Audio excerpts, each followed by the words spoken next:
Sali Berisha sqaroi mbështetësit dhe kritikët pse po shkoni vetëm në procesin e brendshëm zgjedhor ku kërkon rikonfirmimin në krye të Partisë Demokratike.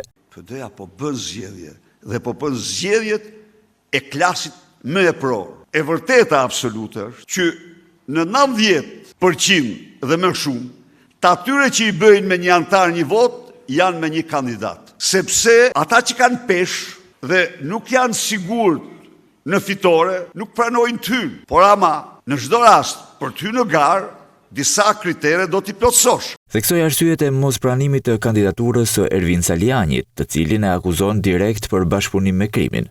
Shkon në Elbasan, më vijnë mesazhet nga demokratët, që Suel Çela u kërkonte të mirrin pjesë në takimin e tij, në kërcënim. E marr ato mesazhe, i fus në proces vërtetimi, dele vërtetuar dhe i them e ke përjashtuar veten nga PD-ja. Dhe mos mendo kur se ti mund të përdorish bandat kundër demokratëve. Edhe para 10 ditëve ndrek me Taulant Ballën. E akuzoi edhe për bashkëpunim me rivalet politik për çka përdori termin shitje. Këta që shkelmojnë mbi besimin e demokratëve janë sklever, nuk janë njerëz të lirë.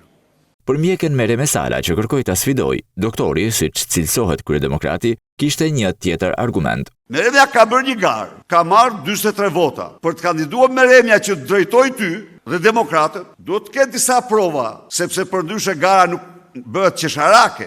Ndërsa ndau qëndrime për çështje që prekin direkt qytetarët, shoqëruar me akuza për qeverisjen, Berisha tha se përballja me atë që e konsideron si regjim do të jetë e vazhdueshme. Që ne pushtet me dhunë nuk marrim. Kjo rruga me vot është më e vështirë, por rruga më e drejtë, më dijitoze.